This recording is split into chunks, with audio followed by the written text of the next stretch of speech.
बिस्मिल्लाहिर्रहमानिर्रहीम, अस्सलाम वालेकुम। लाइव में डॉक्टर शाहिद मसूद के साथ मैं हूँ सुमेरा सलीम। नाज़िम, वज़ीर-ए-आज़म शहबाज शरीफ साहब ने बलूचिस्तान के अमन व अमान के हवाले से इजलास में गुफ्तगू करते हुए कहा कि पाकिस्तान अब दूसरे किसी ऐसे हादसे का मुतहम्मिल नहीं हो सकता है। अमन के लिए तमाम फरीकैन को किरदार अदा करना होगा। जबकि दूसरी जानिब कौमी असम्बली में जाफर एक्सप्रेस पर हमले के खिलाफ मुत्तफ़िका करारदाद को मंजूर कर दिया गया है। इसके अलावा भी दीगर मौज़ूआत पर आज हम गुफ्तगू करेंगे। स्टूडियो में हमारे साथ मौजूद है डॉक्टर शाहिद मसूद। अस्सलाम वालेकुम डॉक्टर साहब। डॉक्टर साहब, बिलावल भुट्टो जरदारी साहब ने वज़ीर-ए-आज़म शहबाज शरीफ साहब से नेशनल एक्शन प्लान 2 बनाने का मुतालबा कर दिया है। देखिए, नेशनल एक्शन प्लान तो मौजूद है और वही नेशनल एक्शन प्लान अगर उस पर अमल दरामद हो रहा होता तो ये आज जो वाक़यात जो मुल्क शदीद बदतरीन दहशतगर्दी और दूसरी जो गवर्नेंस के मामलात हैं और जो ये उसकी नज़र ये मुल्क ना होता है। ये 2014 के बाद एक तमाम तर सियासी जमातों ने साने APS के बाद बैठ के उन्होंने ये जो नेशनल एक्शन प्लान है उसको मंजूर किया था। उसमें नेक्टा समेत दूसरे अदारों के अंदर रिफॉर्म्स थे और उसमें ज़ीरो टॉलरेंस थी दहशतगर्दी के हवाले से। और उसमें उसका एक बड़ा इम्पोर्टेंट जो हिस्सा था वो इकोनॉमिक टेररिज्म के हवाले से। इकोनॉमिक टेररिज्म से मुराद ये है कि ये उसका हिस्सा था जिसके नतीजे में फिर मुल्क में बैक वक्त दहशतगर्दी और वो जो कहते हैं फॉलो द मनी कि इनको कहाँ से इनको वसाइल हासिल हो रहे हैं, तो उसके ऊपर भी हाथ डाला गया था। और जब फॉलो द मनी शुरू किया गया था तो उसमें बड़े बड़े लोग, सियासी और गैर सियासी, कारोबारी और गैर कारोबारी, हर किस्म की शख्सियात, और आगे उनके फ्रंट मैन और फ्रंट मैन के फ्रंट मैन और उसके आगे से आगे चेन निकलती वो टेररिज्म के साथ मिलती थी। और ये मैं आपको बात बता रहा हूँ जब राइस शरीफ साहब आर्मी चीफ थे और जो है वो मेरा ख्याल नवीद मुख्तार साहब कोर कमांडर थे कराची के, फिर रिजवान अख्तर साहब यहाँ गए थे, लेकिन एक बड़ी मजबूत पॉलिसी बिलाल अकबर साहब रेंज, तो ये पूरे मुल्क में एक साथ शुरू हुआ था और ये नवाज शरीफ साहब के दौर में शुरू हुआ था। लेकिन फिर उसके बाद और उसमें बहुत सारे मतलब उसमें जो हमारी इस वक्त पॉलिटिकल एलीट है ना, इसमें बहुत सी शख्सियात तो उसकी हामी थी, बहुत सी उसके खिलाफ थी, क्योंकि डांडे उन तक जाते थे। और कई तो लोग हैं ना जो आप समझें कि नज़रियाती और सियासत और ये सारे मामले, अगर पॉलिटिकल कॉम्प्रोमाइज़ किए जाएंगे और उसके नतीजे में गवर्नेंस भी ख़राब होगी, स्मगलिंग के ऊपर हाथ डाला जाता है तो वहाँ से एक माफिया निकल आता है, वो माफिया जो है वो पे डाइवर्ट कर देता है किसी और तरफ अटेंशन उधर कोई वाक़या पेश आ जाता है, फिर वो उधर से निकल जाते हैं और वो सारा का सारा इवन ये जो रिलीजियस एक्सट्रीमिज़म और ये जो बात, उनको भी जो है वो उनको भी पैसे दे रहे होते हैं, फिर आके मीडिया पे उनको बुरा भला भी कह रहे होते हैं। तो ये जो सारा खेल है ये जब तक इस पे हाथ नहीं डाला जाएगा बैक वक्त, तो ये मामला ख़त्म नहीं होगा और अकाउंटेबिलिटी नहीं होगी। अकाउंटेबिलिटी से मुराद ये है कि ज़िम्मेदार कौन है इन तमाम वाक़यात के, और जो इतना सारा पैसा है जो गया है इतने सालों में, उनके इलाकों में क्या ख़र्च हुआ है कि नहीं हुआ। और जो लोग देखिए, मैंने कल भी बात की थी, मैं आज भी कह रहा हूँ कि बीच का बफर ख़त्म हो चुका है। एक बफर होता है ना दरमियान में, यानी ये हैं वो जो लड़ रहे हैं, जो कि दहशतगर्द हैं, या जो भी, मुझे तो पता नहीं, ग्रुप बहुत सारे ग्रुप हैं, वो सब एक बना दें ना, दहशतगर्द उसमें डाल दें, जो टेररिज्म फैला रहे हैं वो एक तरफ कर दें आप, और एक तरफ आप रख दें जो आपकी सिक्योरिटी फोर्सेस हैं। अब दरमियान में एक बफर होता है ना, जो आपकी पॉलिटिकल लीडरशिप का काम होता है। आपके ईवान होते हैं, आपकी असेंबलीज़ होती हैं, आपके सेनेटर्स होते हैं, आपके लोग होते हैं, दरमियान में वो बफर होते हैं, और वो 75-80% मामला वो तय कर लेते हैं या कर सकते हैं, चाहे वो जिरगे की शक्ल में हो, चाहे वो मिल मिला के कोई काम हो सकता है, नहीं हो सकता, यार अच्छा भाई हमारे इलाके का पैसा यहाँ लगना चाहिए, स्कूल बनने चाहिए, ये हो रहा है वो हो रहा है। लोगों में शऊर आता जाता है और वो कहते हैं भाई ये कैसे, यार ये कौन लोग हैं जो हमारे बच्चों के स्कूलों को उड़ा रहे हैं। लोगों में शऊर आता जाता है, लेकिन अगर वो खुद ही बच्चे अपने स्कूलों को उड़ाने लग जाएं, एक मौका ऐसा आ जाए कि उसकी वजह ये हो कि वो जो बीच का बफर है वो गायब हो, वो टोटल डिस्कनेक्ट हो, और इधर से आप जो है वो सिक्योरिटी फोर्सेस को और पुलिस को और ये मज़दूर और आम लोग, इनको आप मद्दे मुकाबले खड़ा कर दें उन लोगों के जिनके हाथ में असला है। तो ये तो आपने आमने सामने और बीच में वो बफरे निकाल, उनका उसका काम सिर्फ रह जाए, ये नहीं वो छोड़ देंगे किस पार्टी के, ये पार्टी का है ही नहीं इशू ये है कि नुमाइंदागान तो है ना वहाँ के, अगर हैं तो वो फिर उसमें ये जो बयानात हैं सर तोड़ दें, इजाज़त नहीं दी जाएगी, वो दहशतगर्द इजाज़त तलब करते हैं क्या? वो इजाज़त तलब करेंगे, एप्लीकेशन देंगे पहले, वो भाई वो दहशत, आप उनके जो एक पॉलिसी होनी चाहिए। मैं भी शहबाज शरीफ साहब की बात सुन रहा था, मैं तवक्को करता हूँ कि वो एक इसके ऊपर उन्होंने कहा कि और इजलास होगा, ज़ाहिर है इतनी जल्दी तो एकदम से, कल तो साने पेश आया, अभी तो तदफीन हो रही है शहदा की, अभी तो गमज़दा है, पूरी कौम शौक में है, लेकिन इसके ऊपर सारे लोग बैठ के एक जगह बैठें। और वो मैं तो बहुत दिन का बहुत थोड़ा हिस्सा इसके ऊपर एक्स पे ट्विटर पे मैं, मुझे नहीं पता क्या बयानिया क्या, लेकिन वो एक अलग वाक़या है। वो लगे नहीं लोग ट्विटर पे, लगे नहीं ट्विटर पे बोलते रहे, बात करते रहे, उससे इस साने का और ये जो इसके जो पीछे वो एक अपनी जगह इशू है कि क्या कौन क्या कह रहा है, कौन क्या नहीं कह रहा है सोशल मीडिया, मगर जो बलूचिस्तान के इश्यूज़ हैं उसका आगे हल क्या है? टेररिज्म सर उठा रहा है, इसको कैसे देखना है? कभी बन्नू पे अटैक होता है, कभी कुर्रम के अंदर वाक़यात संजीदा होते हैं, तो हर वाक़े के ऊपर ये कहेंगे कि ये ट्विटर की वजह से हो रहा है, ये बात नहीं। ये मैं तवक्को करता हूँ शहबाज शरीफ साहब एक संजीदा इजलास अगला बुलाएंगे जल्द से जल्द। उन्होंने कहा ऑल पार्टी कॉन्फ्रेंस होगी, उसमें सिविल सोसाइटी को बुलाएं, उसमें उन लोगों को भी बुलाएं जो कि अब ये मालिक बलोच मुझे नज़र आ रहे थे बैठे हुए, और मैंने कहा शुक्र है मालिक बलोच साहब बैठे हैं, सनोला जहरी साहब भी कहीं इनको बुला लें, बाकी लोगों को बुलाएं, अतर मंगल साहब को बुलाएं, बाकी जो लोग मौजूद हैं यहाँ पे उनको बुला लें, जो मुल्क में नहीं हैं तो उनसे भी बात करें, जो बाहर मौजूद हैं कोशिश करें उनसे बात करने की। जो आप कोई सियासी रोल तो प्ले करें ना, अगर सारे के सारे ही मारो मर जाओ पे आ जाएंगे, भाई ये तो सिक्योरिटी फोर्सेस का काम है कि सामने टेररिस्ट हैं तो कहते हैं टेररिस्ट को मारो, ये तो सिक्योरिटी, उधर से फायर खुलेगा इधर से फायर, ये उनकी पॉलिसी होती है। पॉलिटिशियंस का फिर क्या काम है? फिर पॉलिटिशियंस क्या काम है फिर आपका? मैं कल भी कहा था ना, if you are not a part of the solution you are part of the problem. फिर वो तो टेररिस्ट हैं और इधर से फिर सिक्योरिटी फोर्स जाके ठोंकेंगे उनको, तो सीधी बात हो गई ना। आप मुल्क को छोड़ तो नहीं सकते ना, दहशतगर्दों के हवाले कर देंगे, आप नहीं करेंगे, कैसे कर सकते हैं? लेकिन पॉलिटिशियंस का, पॉलिटिकल एक्टर्स का क्या काम होता है दरमियान में? उनका काम अगर ये है, या तो आप सारे पे बंदूक उठा के सिक्योरिटी फोर्स के साथ लड़े ना, जाके वहां पे जाने दे दें अपनी, और हम भी दे देते हैं। पॉलिटिकल फोर्सेस का ही काम होता है कि वो मामलात को सियासी अंदाज में निपटाते हैं कि भाई ये असेंबली है, ये कानून है, ये नुमाइंदे हैं, ये हम वहाँ पे जाते हैं, ये हमने ऐसे इश्यूज़ को रिजॉल्व करना है, ये हमने देखना है करप्शन ना हो, ये हमने देखना है कि कौन सी बात किसकी जेन्युइन है, किसकी गलत है, क्या है सारा। अब यहाँ से जनाब हर दूसरे दिन खबर आ रही है कि वो एक जो है वो कभी मजदूरों को ताके मार देते हैं, उसकी कोई तहकीकात ही नहीं होती, फिर अगले दिन फिर इधर वो इतनी काबीना होगी, फलां होगा, ढमाकना होगा। भाई आप मतलब है कि अगर सारा काम फौज ने करना है ना, वही मैं फिर बात कह रहा हूँ, अगर सिक्योरिटी फोर्स ने सारा काम करना है तो, और पॉलिटिकल लोगों ने नहीं करना, तो फिर तो ये तो कोई ये जो ट्विटर वुटर के सारे चक्कर चल रहे हैं, ये जो भी मुझे पता ही नहीं कि कौन ट्वीट क्या कर रहा है। मैं थोड़ी देर के लिए 2-3 ट्वीट्स भी मैंने कल भी किए थे, परसों भी। दिल इतना दुखी है, ये जनाजे जो हैं वहाँ पे सिविलियन, और मैं तो उसकी बात ही नहीं करता ना कि सिक्योरिटी फोर्सेस की या सिविलियन की, वो तो मजदूर हो या आपके सिपाही हो या अफसरान हो, पुलिस के कोई भी हो, शहरी हो, मतलब ये कोई बात है भला करने वाली कि? तो अब ये अगला शहबाज शरीफ साहब से गुजारिश है, 10 बजे पहले तो उसको निकालें, पहले वाले जो नेशनल एक्शन प्लान था हमने रखें, उसको देखें उसमें कौन कौन सी चीज़ है और कौन कौन सी चीज़ उसमें से मिस हुई है,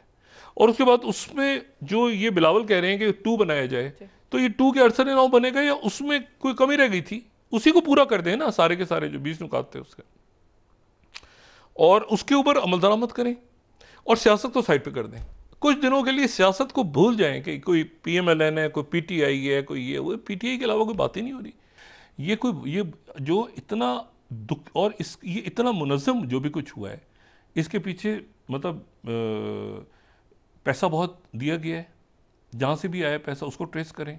ये जो बात हो रही है कि अक्रॉस द बॉर्डर उनका कॉन्टैक्ट था, 110% होगा, ये हो ही नहीं सकता कि ना हो, यानी वो कहीं ना कहीं तो, और वो ये बड़ा जो टेरेन है, ये बड़ी यानी बहुत वसी बॉर्डर है, तो उधर से उधर, तो वो अब कैसे हुआ, क्या हुआ, उसको आप कंट्रोल करें, काबू करें। लेकिन यह कि शहबाज शरीफ साहब के काम है, शहबाज शरीफ साहब समझते हैं ये नहीं कि नहीं समझते,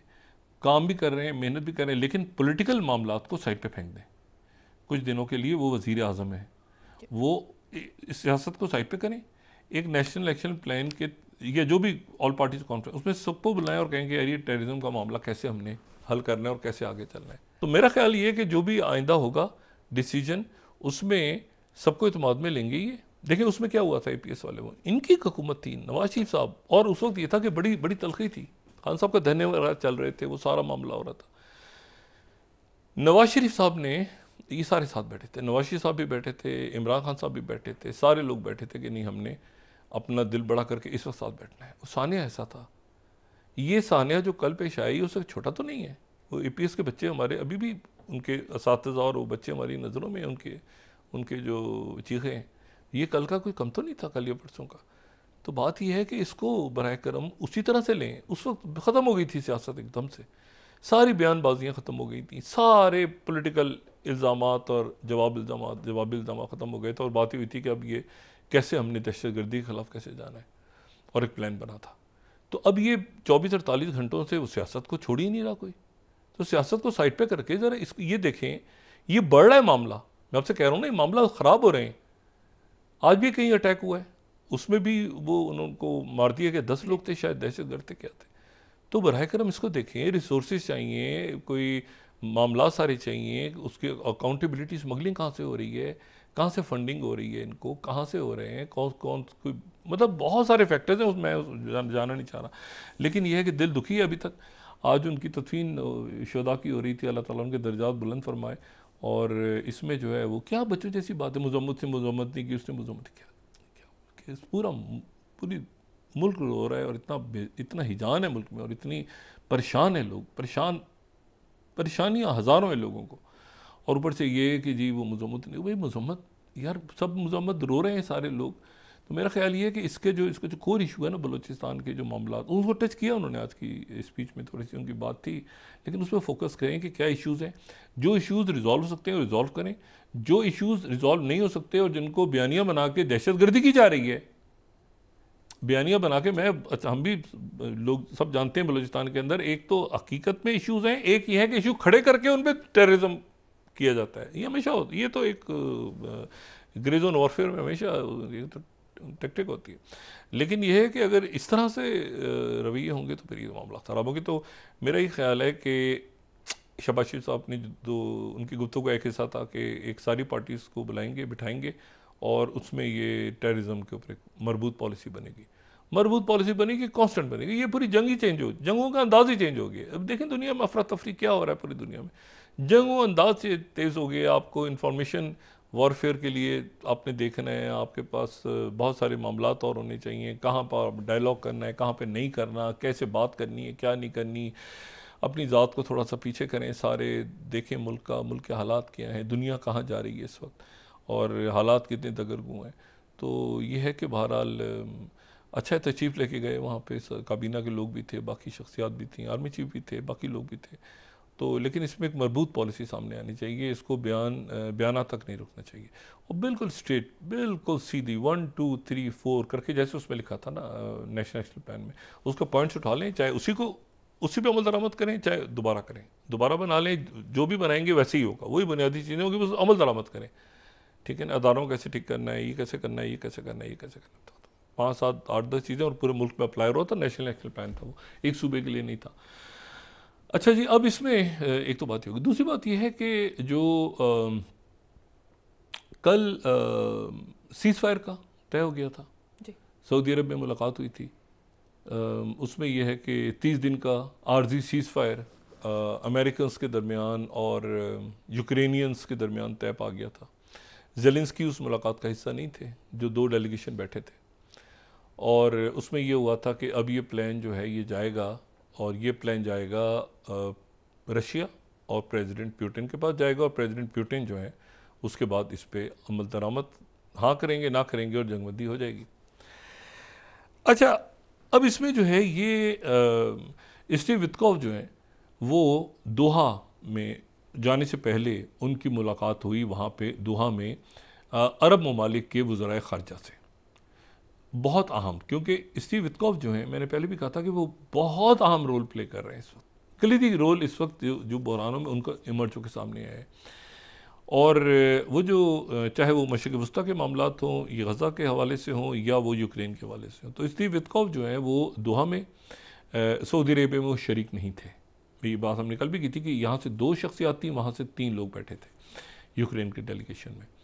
उनके chief of staff, foreign minister और डिफेंस मिनिस्टर जो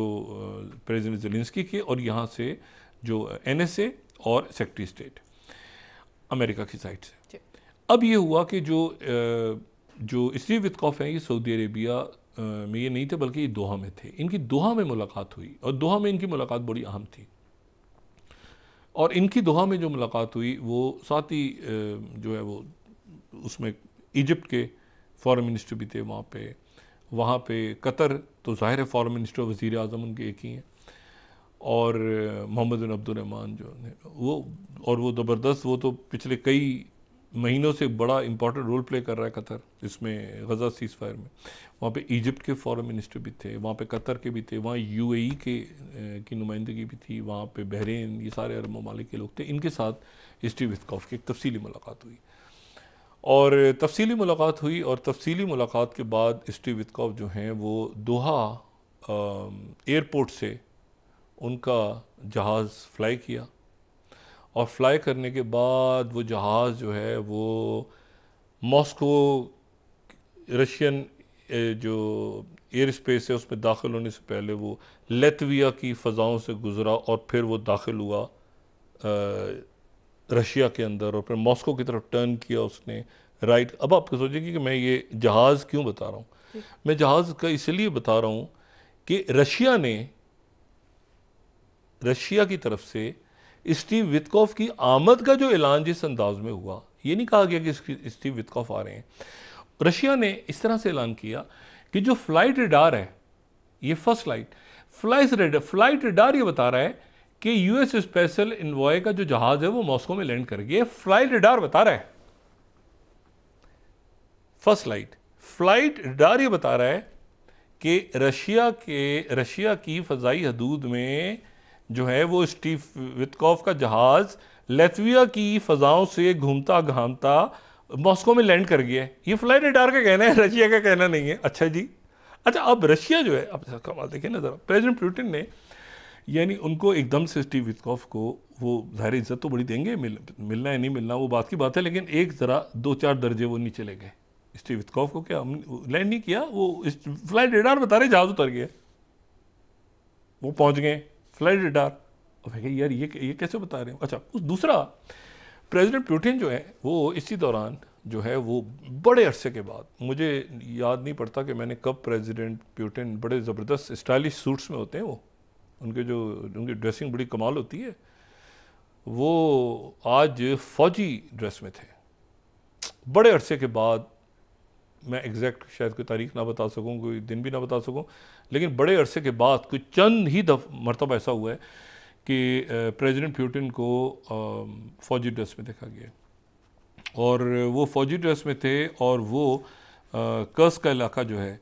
जो बिल्कुल वो इलाका जहाँ पे यूक्रेन के लोग एंटर हुए थे, जिसको आपने बार बार जिक्र कर रहे हैं मैप पे दिखा के कि वो जो मरकज़ का इलाका है जहाँ पे चारों तरफ से घेर लिया है रशियन आर्मी ने, और वो सरेंडर भी कर रहे हैं, लोग गिरफ्तार भी हो रहे हैं, ये भी उन मोर्चों का उन्होंने दौरा किया। और ये जो है ये बिल्कुल दरमियान में, ये बिल्कुल जो इलाका है ये आपको जो बिल्कुल राउंड की शक्ल में जो नज़र आ रहा है ना इलाका, ये इलाका बिल्कुल एग्जैक्टली। और ये इसमें ये जो सुज़ा का इलाका है, सुज़ा का इलाका जो कि कर्स का इलाका है, सुज़ा का इलाका, यहाँ पर वो पहुँच के इन्होंने कमांडर्स के साथ मुलाकात की, और उसके बाद जो है ये वहाँ पर काफ़ी देर उन्होंने गुजारी। अच्छा, फ़ौजी ड्रेस में थे। अब ये फ़ौजी ड्रेस में थे, इनको ब्रीफिंग दी गई, और इनको ये बताया गया, जो इतलात है मॉस्को से वो ये हैं कि इनको ये बताया गया कि जी कोई अब ज़ाहिर है नंबर्स तो नहीं मुझे इल्म, लेकिन वहाँ का जो ट्रेडिशनल मीडिया भी नहीं, लेकिन वो जो होता है ना टेलीग्राम और व्हाट्सएप और फॉलो करें उनके ग्रुप्स वगैरह मुख्तलिफ, तो वही कह रहे हैं कि सैकड़ों से हज़ारों तक की तादाद में यूक्रेनियन आर्मी के लोगों ने सरेंडर कर दिया है और या इन्होंने गिरफ्तार कर लिया, लेकिन वो ये क्लेम कर रहे हैं रशियंस के उसमें नॉन यूक्रेनियंस भी हैं। ये बात जो मैं पहले भी कह रहा था, दोबारा इस बात को मैं दोहरा रहा हूँ कि जब जंग शुरू हुई थी तो जंग शुरू होने के बाद से लेकर कई मुल्कों के लोग यूक्रेन लड़ने पहुँच गए थे, और उसमें नेटो के ममालिक के लोग अगर फाइटर्स निकलते हैं या एक्स मेरीन निकलते हैं या जो भी, तो ये एक बड़ी एम्बेरसिंग सूरत हो जाएगी। इनको प्रॉपर जो है ना वो पुतिन इसके ऊपर प्रॉपर एक एक्शन लेंगे कि नेटो की फ़ौज के लोग यहाँ क्या कर रहे थे बैठे हुए। अच्छा, तो ये अब ये हुआ कि वो वहाँ पर उन्होंने एक तो स्टीव वितकॉफ के बाद, साथ ही उसके बाद फिर उनके हैं यूरी युशकोव इनके बड़े पुराने रफ़ीक हैं, बड़े पुराने दोस्त हैं प्रेसिडेंट पुतिन के, और ये उन 3 लोगों में शामिल थे जो कि ये सर्जाई लेवरोव के साथ जो कि गए थे और जिन्होंने मुलाकात की थी सऊदी अरेबिया में, जो रशिया अमेरिका की जो डेलीगेशन मिले थे 2 हफ्ते पहले तक, 2 हफ्ते हो गए तकरीबन, उसमें जो एक शख्सियत मौजूद थी सर्जाई लेवरोव के साथ, वो उनके ये फॉरेन पॉलिसी के एडवाइज़र थे, और ये यूरी युशकोव। अब ये यूरी युशकोव जो हैं ये इन्होंने ये बयान दिया है कि ये जो डील हुई है प्रेसिडेंट ट्रंप की, जो प्रेसिडेंट ट्रंप के लोग डील लेकर आ रहे हैं, ये हमें एक मंजूर नहीं है, सीज़ फायर की डील। और इसमें जो है वो अभी हम देखेंगे। प्रेसिडेंट ट्रंप ने कहा इस दौरान गालिबन जो NSAs की गुफ्तगू हुई है दोनों मुल्कों के, जो अमेरिका के NSA हैं उनकी और रशियन काउंटर पार्ट जो है उनकी मुलाकात हुई है। मुलाकात से पूरा टेलीफोन पे बात हुई है, माजरत, लेकिन यह है कि जो इंडिकेशंस आ रहे हैं वो ये कि इसको आसानी के साथ वो नहीं मानेंगे, और शायद इसके लिए किसी और वो मिलेंगे स्टीव वितकॉफ से, उनको पूरा प्रोटोकॉल भी दिया जाएगा। ये देख रहे हैं कि क्या स्टीव वितकॉफ मिलेंगे प्रेसिडेंट पुतिन से या निचली सतह पे ही किसी शख्सियत से वो मिलेंगे, और हो सकता है सेक्रेटरी स्टेट या किसी और शख्सियत को जाना पड़े प्रेसिडेंट पुतिन से बात करने, क्योंकि स्टीव वितकॉफ नुमाइंदा ख़ुसूसी हैं बराए मशरिक़ वस्ता, उनकी कोई उनका एक तो जो सीरियसनेस है वो नहीं, तो सर्जाई लेवरोव से या तो सेक्रेटरी स्टेट आके बात करेंगे सर्जाई लेवरोव से या उनके और लोग आएंगे, उसके बाद प्रेसिडेंट पुतिन मानेंगे। और इसको रशिया में जो उनका जो इनर सर्कल्स हैं या जो उनके पॉलिसी मेकर्स हैं वो उसको सीज़ फायर ट्रैप कह रहे हैं, सीज़ फायर ट्रैप। वो ये कह रहे हैं कि 30 दिन का जो सीज़ फायर है इस दौरान इंटेलिजेंस खोल दी जाएगी। ये रशिया का नुक्ता नज़र है, रशिया का जो प्रेसिडेंट पुतिन का जो इनर सर्कल से जो खबरें आ रही हैं वो कह रहे हैं कि एक तो ये है कि इस दौरान सीज़ फायर के दौरान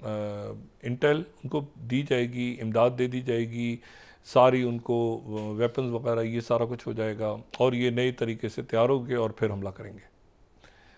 करेंगे, और ये हम इसमें अपनी चंद शराइत रखेंगे इस सीज़ फायर प्लान में। और शराइत क्या रखने जा रहे हैं, एक तो बात ये हो गई ना कि क्रीमिया और ये सारे इलाके वापस नहीं जाएंगे, वो गालिबन ही कहने जा रहे हैं कि इनको रिकग्नाइज़ किया जाए, यानी क्रीमिया समेत वो इलाके, वो 4 इलाके जो चले गए थे, जो दोनबास के इलाके, तो उनको जो है वो तस्लीम करे, अमेरिका माने उनको कि वो एक इंडिपेंडेंट रियासतें, और वो जो है वो ये लुनसैक और डोनेत्स्क और ये सारे इलाके जो 4, तो इनको तस्लीम करेंगे। ये जो है इनको 2 को तो इंडिपेंडेंस का वो ऐलान कर चुके हैं ना ऑलरेडी, वो कह चुके हैं कि इंडिपेंडेंट स्टेट दुनिया नहीं माने, वो कह रहे हैं तो इंडिपेंडेंट इनको माना जाए, इनको तस्लीम किया जाए कि रशिया के इलाके, इनको बाकायदा क्रीमिया समेत रशिया का इलाका तस्लीम किया जाए, प्रॉपर रशिया के इलाके हैं। दूसरी बात यह है कि यहाँ से वेपन्स ख़त्म किए जाएँ, इसको डीमिलिटराइज किया जाए कम्प्लीटली, मुकम्मल तौर पे, और साथ ही इसका ये पूरी तहरीरी लिखत पढ़ता हो कि नेटो का ये हिस्सा कभी नहीं बनेंगे और ना ही यहाँ पे नेटो की ट्रूप्स आएंगी एज अ पीस कीपर। अच्छा, ये बात तो प्रेसिडेंट ट्रंप भी कह चुके हैं कि नेटो, लेकिन उसमें दूसरी बात वो ये कह रहे हैं कि ये जो इंटेलिजेंस और एड खोली गई है, ये क्यों खोली गई है, इसको बंद किया जाए फौरी तौर पर, और और एक बात उसमें ये भी है कि ये हटें, यानी कि ज़ेलेंस्की अपना ओहदा छोड़ दें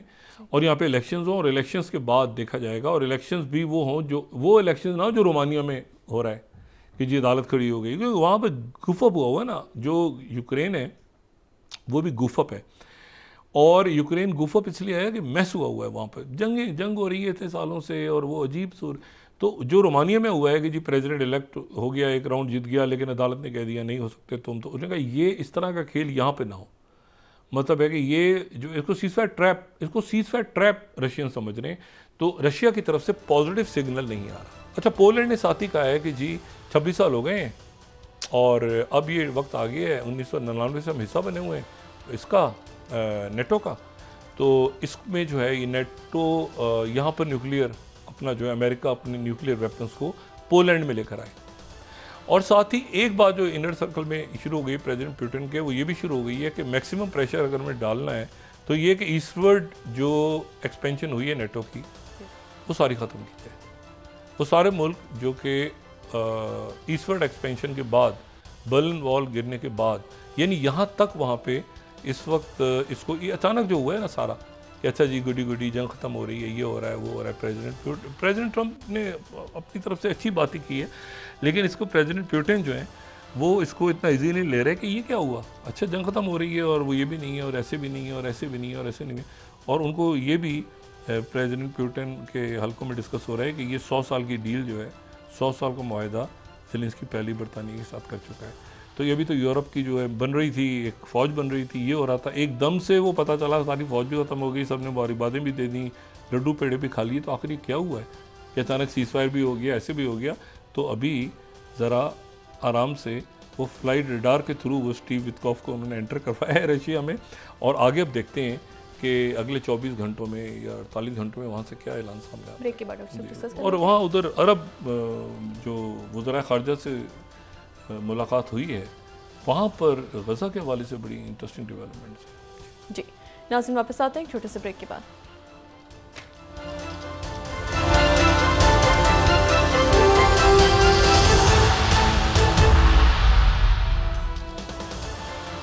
वेलकम बैक नाज़रीन। डॉक्टर साहब, वज़ीर आज़म शहबाज शरीफ साहब ने भी आज जिस तरह कहा है कि पाकिस्तान अब दूसरे किसी ऐसे हादसे का मुताबिल नहीं हो सकता और अमन के लिए तमाम फ़रीक़ैन को किरदार भी अदा करना होगा, सबको बैठना होगा। फ़रीक़ैन से मुराद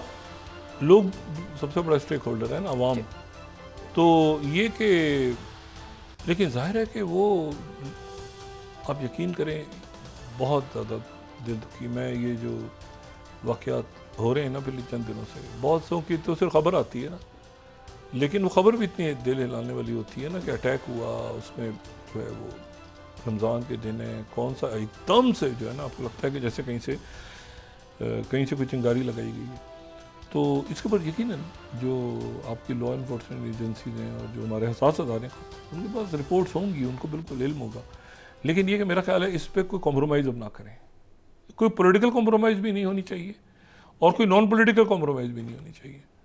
और ये जो पहला मुआहदा हुआ था ना, पहला मुआहदा जब हुआ था 2005-6 में, मैं उस वक्त भी बड़ा था कि जी सोच समझ के मुआहदा करें, जब तालिबान के साथ हो रहा था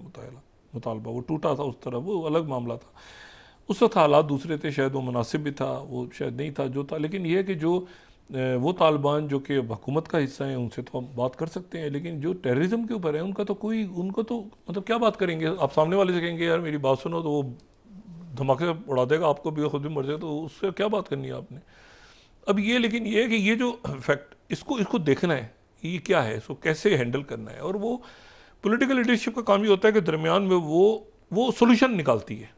वो सिर्फ बताती नहीं जाती। ये तो हमें खबरों से भी पता है भाई कि ये हो रहा है, आप उसको सोल्यूशन निकालते हैं कि इसका सिर्फ ये सोल्यूशन है, ये आपको मिलिट्री स्ट्रेटेजी तैयार करनी है तो फिर फौज तैयार करेगी, वो तो कर रही होगी, या पुलिस फोर्स तैयार कर रही होगी। तो मसला ये आपको पोलिटिकल स्ट्रेटेजी निकालते हैं ना उसकी, कि इसका ये हल है, एक कोई वैल्यू एडिशन करते हैं ना आप एक चीज़ में, तो वैल्यू एडिशन भी कोई नहीं हो रहा, वो तो ये तो फिर इस तरह से तो ये तो अजीब मामला जा रहा है ना। तो अब कोई वैल्यू ऐड होनी चाहिए इसमें कि भाई हमारी तरफ से ये इनपुट है, इसको ऐसे करना चाहिए, इसको ऐसे करते हैं तो ऐसे हालात बेहतर होंगे, ऐसे होंगे, ऐसे होंगे। जो काउंटर टेररिज्म स्ट्रेटजी वो तो फौज की और पुलिस फोर्सेज और बाकी सारे अदारों के पास उनकी तो है अपनी फोर्स, उनकी स्ट्रेटजीज। तो मेरा सिर्फ गुजारिश है, और सारा मामला इसलिए कि वहाँ पे एहसास महरूमी क्यों है, अगर है तो ये लोग कहाँ चले गए जो उनका पैसा, कल भी मैंने बात की थी ना, पकड़ा गया था वो बंदा किधर गया जिसके घर से मशीन निकली थी पैसा गिनने वाली, और उसके बाद कितने आए और गए। तो ये जो है ना सारे इनको एक दफ़ा देखना है और उसके बाद हम इनसे निकल जाएंगे इंशाल्लाह। हम इससे निकल जाएंगे। वो चीज़ जिसका पता इल्म हो ना, एक तो इल्म नहीं है, जिसका इल्म है पता है, ये सामने फैक्टर्स हैं, ये ऑप्शंस हैं, सारे बेस्ट ऑप्शंस को आप उसमें से उठाएं और आप आगे बढ़ें, अल्लाह का नाम लेके पूरी कौम खड़ी होगी साथ। लेकिन ये जो झिक झिक बग लगी हुई है ना, ये उस पर यूँ नहीं ऐसे नहीं, पॉलिटिकल पॉइंट इससे निकलें, पॉलिटिकल पॉइंट स्कोरिंग से निकलें और मुल्क सबका है, और देखें कि कहाँ पे मुज़ाकरात करनी है, कहाँ पे बातचीत करनी है, कहाँ पे दलाइल देनी है, कहाँ पे कहीं फॉरेन एलिमेंट्स हैं, खुल के बात, एक लोगों को खुल के पता होना चाहिए ना। ये बात इस तरह से नहीं हो रही जिस तरह से बयान सामने हमारे आ रहे हैं मुख्तलिफ अकाबरीन के। ये बड़ा संजीदा मामला है। तो यकीनन ये है कि अब इसके ऊपर अगर कोई नेशनल इलेक्शन प्लान 2 बनता है या 1 के ऊपर अमल दरामद होता है, ऑल पार्टी कॉन्फ्रेंस होती है, कोई ना कोई इससे हमें आगे निकलना है, इसको तेज़ी से हमने इससे आगे निकलना है। कोई फ़ॉरेन बाहर के लोग इन्वॉल्व हैं तो हमने डिप्लोमेटिक चैनल इस्तेमाल करने हैं, उनको रोकना है, मतलब हमने आगे बढ़ना है इससे। अच्छा जी, तो अब ये हुआ कि और ये जो है ना, ये पॉलिटिकल पॉइंट स्कोरिंग इसमें बंद की जाए। दूसरी जो बात है इसमें वो ये है कि ये वहाँ पे जो मैंने आपसे बात की थी ना, कि वहाँ पर रशिया में ये ख्याल पैदा हो रहा है गालिबन कि ये वो जो 100 ईयर्स की डील हुई है, उनको ये है कि ये 100 साल डील यूक्रेन पहले बरतानिया से कर चुका है और ट्रंप के आने से पहले कर चुका है। और ट्रंप का जब 3 दिन रह गए थे उनके हलफ उठाने में, 17 तारीख को इन्होंने डील साइन कर ली थी बरतानिया के साथ। तो अचानक ये क्या हो गया कि यूरोप पूरा का पूरा वो सीज फायर, अच्छा जी करें, अच्छा जी यूक्रेन हथियार डालने को तैयार है, अच्छा यूक्रेन इस पर भी तैयार है, उस पर भी तैयार है, अभी तो ये फौज बना रहे थे, अभी तो ये करे थे। तो वो पुतिन का जो इनर सर्कल है वो इसके ऊपर, वो इसको ईजी नहीं ले रहा। कल तक कोई ब्रेक थ्रू हो जाता है। अच्छा, प्रेसिडेंट ट्रंप जो है वो थोड़ा सा जो इनर सर्कल है प्रेसिडेंट पुतिन का भी, और चाइना से भी जो वाइब्स आ रही हैं, वो प्रेसिडेंट पुतिन के, ये जो प्रेसिडेंट पुतिन को हर रोज़ एक कोई ना कोई चीज़ चाहिए, हर रोज़ चाहिए उन्हें ना एक चीज़। प्रेसिडेंट पुतिन के एक मिजाज है, उनको हर कोई ना कोई एक चीज़ चाहिए कि आज मैंने ये किया। जैसे कल वो आइलैंड के उनके साथ प्राइम मिनिस्टर आए हुए थे, बड़े ज़बरदस्त पर्सनैलिटी आइलैंड के, जो रिपब्लिक ऑफ आइलैंड, तो उनके जो प्राइम मिनिस्टर हैं माइकल मार्टिन गालिबन उनका नाम है, तो वो आए हुए थे वहाँ पे। और आयरलैंड से मेरी थोड़ी सी मोहब्बत इसलिए है कि मैंने वहाँ पढ़ा भी है रॉयल कॉलेज के अंदर। तो आयरलैंड खूबसूरत, तो आप डबलिन जाएं या आप उधर नॉर्थ में बेलफास्ट चले जाएं या कॉर्क के इलाके में चले जाएं, खूबसूरत मुल्क है और खूबसूरत लोग हैं। तो अभी भी मुझे कई लोग वहाँ के जो है ना, वो नॉर्थ एक्टन जो है ना, वहाँ से फ़ोन आता है उनका, या बहरहाल बड़ी यादें वापस आए आइलैंड के साथ। तो उनके लोग बड़े, तो वहाँ जो वज़ीर आज़म के साथ बैठ के उन्होंने वज़ीर आज़म को सुनानी शुरू कर दी कि ये आपकी फार्मास्यूटिकल कंपनी जो सारी तो अमेरिका से फ़ायदा उठा रही हैं, तो ये टैरिफ लगने चाहिए वरना सारी कंपनीज यहाँ आ जाएँ। अच्छा, उनके प्राइम मिनिस्टर ने भी बड़े तरीके से बात की, उन्होंने सारा बताया, और उनकी बड़ी एक पोजीशन है ये फ़लस्तीन के ऊपर, आयरलैंड के ऊपर भी पोजीशन है। वो पोजीशन किसी ने प्रोवोक किया, उन्होंने खुल के बता दिया, खुल के उन्होंने कहा जो हमारी ये पोजीशन है और हम इसके ऊपर 2 स्टेट सोल्यूशन पे हम तो हमेशा से खड़े हैं और हम खड़े रहते हैं। उनकी एक पूरी हिस्ट्री भी आयरलैंड की पहले मैं बयान कर चुका हूँ, आयरलैंड क्यों सपोर्ट करता है फ़लस्तीनी कॉज को, तो वो उन्होंने सारी बयान कर दी। वो जब बात कर रहे थे तो प्रेसिडेंट ट्रंप बीच दरमियान में कहते हैं कि वो किसी ने पूछा उनसे कि वो गज़ा का प्लान, आप कहते कौन सा गज़ा का प्लान, कोई आदमी गज़ा से फ़लस्तीनियों को नहीं निकाल सकता। अच्छा, उस झटका, ये क्या हो गया अचानक, मतलब कोई गज़ा से फ़लस्तीनियों को नहीं निकाल सकता, किसने कहा गज़ा से फ़लस्तीनियों को निकाला जाएगा। अब वो सारे जनाब नेतन्याहू आगे पीछे उलट पुलट इसराइल में गालम गलूज, ये क्या हो गया। तो वो क्या क्या उन्होंने निकल गया, उन्होंने कहा मैं ख़त्म, वो तो एक बात थी, वो दूसरा प्लान। अच्छा, कुछ भी नहीं कहा उन्होंने, कहा कौन निकालेगा, ख़त्म। अच्छा, उनके चक शूमर हैं, उनके एक सेनेटर हैं जो उनके पहले मेजॉरिटी डेमोक्रेट है ना, इनके ओपोनेंट हैं, तो पहले वो होते थे मेजॉरिटी लीडर, अब हो गए माइनॉरिटी लीडर। तो वो कहते हैं, अच्छा वो यार ज्यू हैं, तो वो अब ये एक अजीब उनका जुमला आ गया कि कहते हैं वो पहले तो ज्यू थे, अब पहले तो ज्यूइश थे, अब फ़लस्तीनी हो गए। अब ये इसको इंटरप्रिटेशन इसकी हो रही है पूरी अरब दुनिया में कि ये जो चक शुमर का नाम लाते हैं बार बार, और ये फ़लस्तीनी थे अब ज्यू हो गए, अब ज्यू से फ़लस्तीनी हो गए, तो ये टॉन्ट कर रहे हैं, क्या कर रहे हैं। लेकिन अब मतलब पूछे कौन, घंटा कौन बंदे जाके कि जनाब हजूर वाला बयान करें ना, क्या बयान करना चाह रहे हैं आप। तो ये है कि वो बाहर उन्होंने कहा कि मैं तो बात ही नहीं, कौन निकालेगा फ़लस्तीनियों को, कौन निकाल रहा है गज़ा से, कोई नहीं निकाल रहा। अच्छा, यहाँ वो पहले ठूस पड़े हुए थे। स्टीव विटकॉफ का जो यहाँ पर जो 2 बातें बड़ी अच्छी हो रही हैं, एक तो ये कि सीज़ फायर आगे गालिबन हो रही है, वो तो कहीं खड्डे में गया ना, वो जो था गज़ा के अंदर कोई बम गिराए जाएंगे और ये होगा, अल्लाह ना करे ऐसी कोई सूरत आए कहीं पर भी दुनिया में। अच्छा, लेकिन यह है कि वो इसमें जो सबसे अच्छी बात ये हो रही है कि एक तो ये मामला सीज़ फायर के ग़ालिबन, ये इसराइल का भी कहना था कि रमज़ान गुजर जाए और उसके बाद जो है वो पास ओवर के दिन तक जो है वो सीज़ फायर की तरफ आ जाएँ, तो वो शायद यहाँ पर भी शायद उसी बात को ऐड कर लें। कुछ बीच में हौसले रहा हो, बीच में मज़ीद हमास और फ़लस्तीनी अथॉरिटी और सारे लोग एक साथ होकर, अच्छा इन सब ने वेलकम किया है। इजिप्ट ने भी वेलकम किया है प्रेसिडेंट ट्रंप के इस बयान को कि उन्होंने कहा है ना कि गज़ा से किसको निकाला जा रहा है, तो इसको सारे फ़लस्तीनी ग्रुप्स ने भी और फ़लस्तीनी अथॉरिटी ने भी और हमास ने भी और इजिप्ट ने भी और सारे मुल्कों ने बड़ा वेलकम किया इस बात को। उधर जो बात हो रही है ना, जिस पे शक है एक मज़ीद, एक तो वो 100 ईयर्स डील पे शक है उनका कहना ये है कि 100 ईयर्स डील कैसे कराई। और फिर दूसरी बात ये है कि वो ये कहते हैं कि भाई ये जो है ये तो मतलब हम कभी बाइडन आ जाते हैं, कभी ट्रंप आ जाते हैं, कभी बाइडन आ जाते हैं, इसको तय करो इस मामले को एक दफ़ा कि ये यूक्रेन के अंदर और ईस्टवर्ड एक्सपेंशन नेटो की नहीं होगी। और ये है कि उसके साथ अच्छा वो इस बात पे भी वो हैरान है कि ये अपनी इनकी वो मिनरल लगा एग्रीमेंट क्यों नहीं हुआ साइन अभी तक। पहले सीज़फायर में क्यों इंटरेस्टेड हो गए, मिनरल्स को छोड़ के, असल तो मिनरल्स का काम था, मिनरल्स को क्यों छोड़ दिया। तो चाइना के साथ भी कंसल्टेशन हो रही है, ये भी और ये भी कि प्रेसिडेंट ट्रंप ये भी कह रहे हैं कि यार एक मिनट, ये हर रोज़ इनको कोई ना कोई होता है ना। आज की खबर क्या है, जैसे कल वो आइलैंड के कर दिया, फिर जनाब टैरिफ आयद कर दिया, अभी EU पे मार दो 200 गुना टैरिफ। अच्छा जी ये मुल्क आ गया सामने, रोज़ प्रेसिडेंट ट्रंप को कोई ना कोई चीज़ चाहिए, कोई ना कोई चीज़ रोज़ चाहिए, तो उसके नतीजे में वो फंसते जा रहे हैं। अगर वो थोड़ा तब हम तो मशवरा, हम क्या पिदी का शोरबन तो मशवरा ही दे सकते हैं कि थोड़े दिन ब्रेक लें, अगर वो तो हट जाए ना इस मामले से, तो थोड़े दिन का ब्रेक लगे, जरा देखें कि मैंने क्या किया क्या नहीं किया, 2-4 दिन अपनी टीम के साथ बैठ के देखें क्या चीज़ें हो पा रही हैं। लेकिन वो हर रोज़ क्योंकि कुछ ना कुछ हो रहा है। किसी दिन जॉर्डन के किंग आ गए तो उनके सामने ये बात कर दी, उस दिन नेतन्याहू आया तो उसको कुछ कह दिया, उधर ये हुआ तो ये हो गया। तो इसको ये जो सीरियस लोग हैं वो बैकफायर होनी शुरू हो गई, जब रिसेशन हो गया, अच्छा जिस पर टैरिफ लगा दो, अच्छा हटा दो, अच्छा मैंने कब कहा था, अच्छा 1 महीना आगे कर दो, उसके नतीजे में वो सारा का सारा के शटडाउन की तरफ जा रहे हैं। कहीं वो जनाब अब ये मार्को रूबियो की पोजीशन आज देखिए ना, मार्को रूबियो जो है सेक्रेटरी स्टेट हैं, वो जनाब G7 का इजलास हो रहा है, G7 का इजलास हो रहा है और कनाडा में है, वो कनाडा में अभी वो कनाडा में पहुंची हैं जहाँ पर वो कह रहे हैं कि जी ये तो 51st स्टेट है अमेरिका की और ये तो गवर्नर है यहाँ पे, वो कनाडा में उनको सेक्रेटरी स्टेट को जाना पड़ रहा है G7 इजलास में। तो वो अब वो हटो बचो उनसे सवाल होंगे, तो वो अब अजीब पोजीशन होगी मार्को रूबियो। बहरहाल तो ये है कि लेकिन ये चूँकि सीरियस प्लेयर्स हैं, रशिया, चाइना, अरब ममालिक, बाकी दुनिया तो उसको सीरियसली ले रही है और यूरोप के लोग भी अब सीरियस ले रहे हैं कि यार एक ठहरो, ज़रा थोड़ा सा ज़रा देख के संभल के चलो। आज कुछ बात हो रही है, कल दूसरी बात हो गई, परसों तीसरी बात हो गई, तो प्यूटिन तो बहुत ही ज़्यादा कि सीज़फायर ट्रैप तो नहीं है ये कहीं। अच्छा जो दूसरी अच्छी बात तो एक तो ये कि सीज़फायर ये 60 दिन ये आगे पास ओवर तक चला जाएगा, इस दौरान लोग रिहा हो जाएंगे और ये सीज़फायर आगे कंटिन्यू करेगा। दरमियान में नेतन्याहू ने वो सीरिया के अंदर गड़बड़ करने की कोशिश की है, दोबारा बॉम्बिंग की है दमिश्क के ऊपर, आज डेमास्कस पे बॉम्बिंग की है और उस दिन की है जो एक बहुत बड़ा, अब आप कहेंगे फिर मैं बहुत बड़ा तारीखी दिन कहता हूँ, तारीखी वाक़या इसलिए कह रहा हूँ कि आज जो अहमद शरा हैं अबूरी सदर सीरिया के, उन्होंने कॉन्स्टिट्यूशन साइन कर दी है और वो कॉन्स्टिट्यूशन जो है वो 5 साल तक रहेगा सीरिया में, और वो कॉन्स्टिट्यूशन के मुताबिक वो ये जो सेटअप है ये रहेगा बिल्कुल इसी तरह से। इनके पास इमरजेंसी की पावर्स भी होंगी, जब चाहेंगे सीरिया में इमरजेंसी डिक्लेयर करेंगे।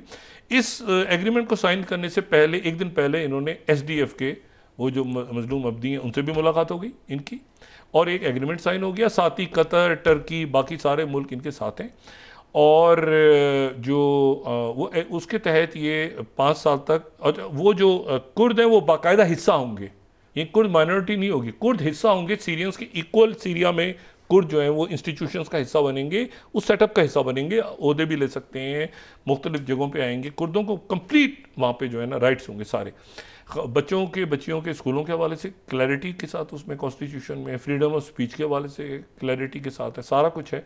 और अब वो इसराइल को समझ नहीं आ रही कि कहाँ वो दुरूस पे हाथ रखने की कोशिश करें, फेल हो जाएगा, क्योंकि वो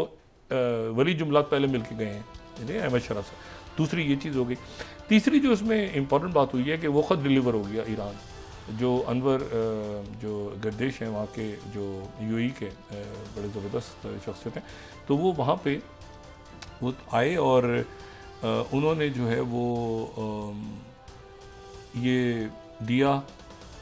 लेटर डिलीवर किया फॉरेन मिनिस्टर को कि ये आप पहुँचाएँ रहबर तक। लेकिन उनके रहबर की तरफ से जवाब आया है कि ये हमें इस किस्म के लेटर्स की ज़रूरत नहीं है, और जो भी कुछ होगा ईरान अपने फैसले खुद करेगा। अमेरिकन प्रेसिडेंट ने अगर बात करनी है तो ठीक है, और बहुत से हैं, लेकिन ये ख़त का आना और ये वो, लेकिन बहरहाल यूएई के असल में ममालिक के दरमियान आपस में बात हो रही है, और उधर वो कंक्लूड हो गए हैं, उनके जो मीटिंग्स थी वो कंक्लूड हुई हैं। रशिया,